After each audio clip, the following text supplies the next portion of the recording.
Hello everyone, hopes all of you are fine and welcome to my channel।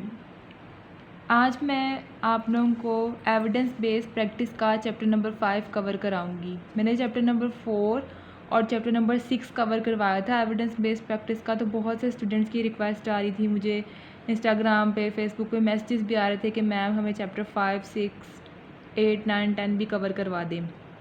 तो आज मैं सबसे पहले आपको चैप्टर 5 कवर कराऊंगी, ठीक है। लास्ट चैप्टर जो था चैप्टर 4, उसमें हमने देखा था कि हम एविडेंस फाइंड आउट किस तरह करते हैं, ठीक है। अब चैप्टर नंबर 5 में हम देखेंगे कि जो एविडेंस हमने फाइंड आउट कर लिया है हम उसे ट्रस्ट किस तरह कर सकते हैं, हम उस पर कैसे ट्रस्ट कर सकते हैं कि जो हमने एविडेंस फाइंड आउट किया है उसका रिज़ल्ट एक्यूरेट है या नहीं है, या वो स्टडी जो कंडक्ट हुई है वो अच्छी तरीके से हुई है या नहीं हुई। ये सारा हम इस चैप्टर के अंदर स्टडी करेंगे आज, ठीक है। सबसे पहले आ जाता है कि well designed research can produce relatively unbiased answers to clinical questions. वो कह रहे हैं कि वो रिसर्चेस जो वेल डिज़ाइंड हैं, जो अच्छे तरीके से परफॉर्म की गई हैं, ठीक है, एक प्रॉपर डिज़ाइन, एक प्रॉपर मेथड के थ्रू रिसर्च कंडक्ट की गई है, उसके जो रिज़ल्ट्स हैं वो ज़्यादातर अनबाइस होते हैं, उनके अंदर कोई भी बाइसनेस नहीं होती, ठीक है। जबकि जो पुअरली डिज़ाइंड रिसर्चेज होती हैं जिनका जो मेथड वगैरह है वो सही तरीके से नहीं होता या प्रॉपरली रैंडमाइजेशन के ज़रिए जो है वो लोगों को एलोकेट नहीं किया जाता, उसके अंदर ज़्यादातर बाइस्ड आंसर्स होते हैं, उसके अंदर बाइसनेस होती है, ठीक है। उसके बाद वो कह रहा है कि readers of clinical research literature need to be able to discriminate between well designed and poorly designed research. Means कि जो रीडर है, जो पढ़ रहा है, उसे इतनी पहचान होनी चाहिए कि वो वेल डिज़ाइंड रिसर्च और पुअरली डिज़ाइंड रिसर्च के अंदर डिफ्रेंशिएट कर सके। और वो किस तरह डिफ्रेंशिएट कर सकता है? वो डिफ्रेंशिएट कर सकता है की मैथडोलॉजिकल फ़ीचर्स के थ्रू। वो स्टडी के जो स्टडी हुई है, जो रिसर्च हुई है, उसकी की मैथडोलॉजिकल फ़ीचर्स देखे, उन की मैथडोलॉजिकल फ़ीचर्स के थ्रू वो देख सकता है कि जो रिसर्च है वो वेल डिज़ाइंड रिसर्च है या पुअरली डिज़ाइंड रिसर्च है। अब ये की मैथडोलॉजिकल फ़ीचर्स क्या होते हैं? की मैथडोलॉजिकल फ़ीचर्स ये होते हैं कि हम उनसे क्वेश्चंस पूछते हैं। हम पूछते हैं कि अच्छा आपने लोगों को एलोकेट कैसे किया ग्रुप्स के अंदर, आपने कौन से मेथड यूज़ किए स्टडी को कंडक्ट करने के लिए, ठीक है, रिज़ल्ट्स कैसे आए। ये सारे क्वेश्चंस हम उनसे करके अंदाज़ा लगा लेते हैं कि जो स्टडी थी वो वेल डिज़ाइन थी या नहीं थी, ठीक है। उसके बाद इसके अंदर आ जाता है कि जब भी हम क्लिनिकल ट्रायल्स को रीड आउट करते हैं तो हमने इस चीज़ का ख्याल रखना है कि जो इंटरवेंशन ग्रुप्स था और जो कंट्रोल ग्रुप था वो दोनों ग्रुप्स आपस में कंपेरेबल होने चाहिए, और हमने देखना है कि उनका कंप्लीट फॉलोअप हुआ है या नियर कंप्लीट फॉलोअप हुआ है, ठीक है। ये सारे पॉइंट्स हम आगे डिटेल में भी पढ़ेंगे। कंप्लीट फॉलोअप मीन उन्होंने पूरा फॉलोअप लिया गया, वो दरमियान में किसी वजह से छोड़ के चले गए, वो क्या वजूहात होती है उनको भी हम आगे डिटेल में स्टडी करेंगे, ठीक है। और तीसरा पॉइंट जो हम देखेंगे वो ये होगा कि जो पेशेंट है या जो असेसर है जो असेस कर रहा है उसकी ब्लेंडिंग थी या नहीं थी, ठीक है। ये इन तीनों पॉइंट्स का इंट्रोडक्शन था, इन तीनों को भी हमने अगर डिटेल में स्टडी करना है। अब हम देखेंगे a process for critical appraisal of evidence. सबसे पहले तो क्रिटिकल अप्रेजल क्या होती है? क्रिटिकल अप्रेजल ये होती है, क्रिटिकल अप्रेजल जो हमारे पास क्लिनिकल रिसर्च है ना, उसकी सिस्टेमिक एवेल्युएशन को हम क्रिटिकल अप्रेजल बोलते हैं। मतलब हम इसमें देखते हैं कि रिसर्च के अंदर जो हमारा पर्पस था उसको अच्छी तरीके से एड्रेस किया गया है या नहीं किया गया, ठीक है। रिसर्च के अंदर वैलिड मेथड्स यूज़ किए गए हैं या नहीं किए गए, और जो रिज़ल्ट आया है रिसर्च का वो वैलिड है या नहीं है। ये सारी चीज़ें क्रिटिकल अप्रेजल ऑफ एविडेंस के अंदर आ जाती हैं, ठीक है। अब इसके अंदर सबसे पहली चीज़ जो आ जाती है वो ये है कि many physiotherapist experience a common frustration that when they consult the research literature for answers to clinical questions they are confronted by range of studies with very different conclusions। means कि फिजियोथेरेपिस्ट को एक मसले का सामना करना पड़ता है, और वो मसला ये कि जब वो डिफरेंट रिसर्च लिटरेचर पढ़ते हैं ना, एक ही क्लिनिकल क्वेश्चन से रिलेटेड जब वो डिफरेंट रिसर्च लिटरेचर पढ़ते हैं तो हर रिसर्च लिटरेचर के अंदर डिफरेंट कंक्लूजन दिया गया होता है, ठीक है। स्टडी सेम है, हमारा क्लिनिकल क्वेश्चन सेम है, लेकिन जो कंक्लूजन है वो डिफरेंट आ रहे हैं। किस तरह मैं आपको एग्जांपल से समझाती हूँ। फॉर एग्जांपल एक स्टडी है, उसके अंदर बताया गया है कि जो एक्यूपेंचर है ना वो प्रोटेक्ट करता है अगेंस्ट एक्सरसाइज इंड्यूस्ड एस्थमा। ठीक है, एक दूसरी रिसर्च या एक दूसरी स्टडी हमने पढ़ी, उसमें हमने देखा कि जो एक्यूपंक्चर है वो कोई प्रोटेक्शन नहीं प्रोवाइड करता, कोई बेनिफिट नहीं देता against exercise induced asthma. Mean एक ही रिसर्च है और दो डिफरेंट कंक्लूजन्स आ रहे हैं, दो डिफरेंट रिजल्ट्स आ रहे हैं, तो इस तरह की चीज़ें जो हैं वो फिजियोथेरेपिस्ट के लिए फिर मसले का बायस बनती हैं। ठीक है, ये बात वही बताई उन्होंने कि सिमिलर स्टडीज़ हैं, जैसे एक्यूपंक्चर से रिलेटेड सिमिलर स्टडी है। ठीक है, कि हमने एक्यूपंक्चर का एक्सरसाइज इंड्यूस्ड एस्थमा पे इफेक्ट देखा, एक पे उसका अच्छा इफेक्ट आया, एक पे उसका अच्छा इफेक्ट नहीं आया। ठीक है, सिमिलर स्टडीज़ के कॉन्ट्राडिक्टरी कंक्लूजन्स आ रहे हैं। ठीक है, मीन्स अगेंस्ट, दोनों कंक्लूजन्स एक दूसरे के अगेंस्ट आ रहे हैं सेम स्टडीज़ में। ठीक है,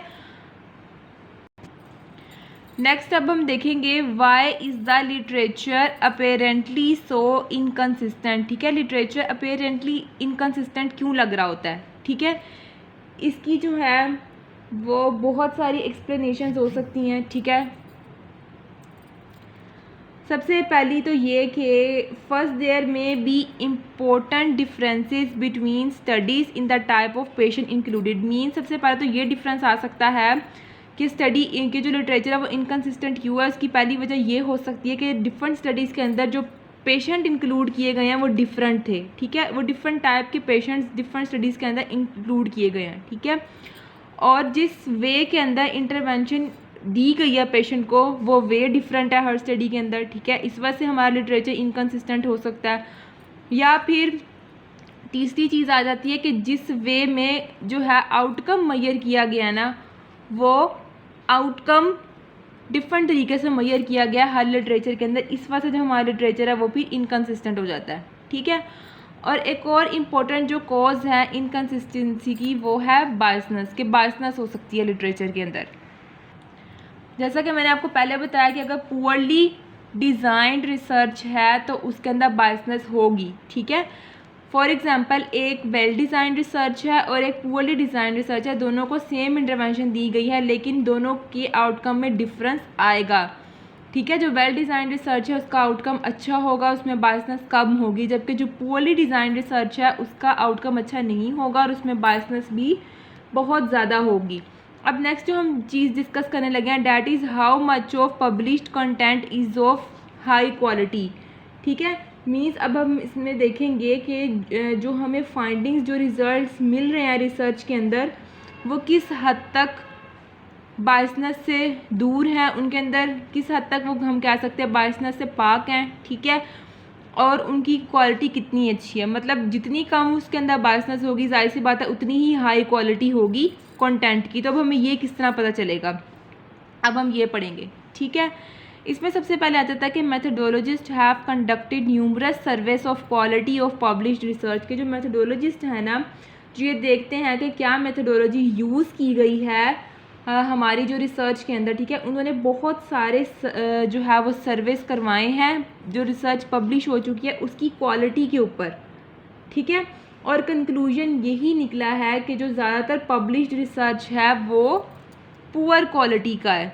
मोस्टली जो पब्लिश्ड रिसर्च है वो पुअर क्वालिटी की है। अच्छा, उसके बाद वो कह रहा है कि many people who are not familiar with research process find it difficult to believe that much of the published research is potentially seriously biased. अब वो कह रहा है कि कुछ ऐसे लोग होते हैं जिन्हें ना रिसर्च के प्रोसेस के बारे में पता नहीं होता कि रिसर्च किस तरह कैरिड आउट की जाती है। ठीक है, तो वो समझते हैं कि जितनी भी रिसर्चेज हुई हैं वो हाई क्वालिटी की हैं, उनके अंदर कोई बायसनेस नहीं है। ठीक है, हम उनके रिजल्ट्स पे बिलीव कर सकते हैं। ठीक है, क्योंकि उन्हें पता ही नहीं होता कि रिसर्च का प्रोसेस किस तरह कैरी आउट किया जाता है। ठीक है, इसलिए वो यकीन नहीं करते कि ये रिसर्च जो है वो इसके अंदर बायसनेस हो सकती है या इसकी क्वालिटी लो हो सकती है, क्योंकि उनको रिसर्च के प्रोसेस के बारे में पता ही नहीं होता। वो यही समझते हैं कि जो रिसर्च की गई है वो एक्सपर्ट्स ने की है। ठीक है, और फिर एक्सपर्ट्स ने रिसर्च करने के बाद जो मैथडोलॉजिकल एक्सपर्ट्स हैं जो देखते हैं कि ठीक मैथडोलॉजी यूज़ हुई है या नहीं, वो रिसर्च पेपर को उन्होंने रिव्यू भी किया है। ठीक है, इसलिए वो समझते हैं कि जो रिसर्च है वो जो रिसर्च पेपर है वो हाई क्वालिटी का, वो बिलीव नहीं करते कि ये लो क्वालिटी का भी हो सकता है कि इसमें बायसनेस वगैरह भी हो सकती है। और ऐसा इसलिए होता है कि उनको पता ही नहीं होता कि रिसर्च का प्रोसेस क्या है और इसमें बायसनेस किस किस तरीके से और कैसे हो सकती है।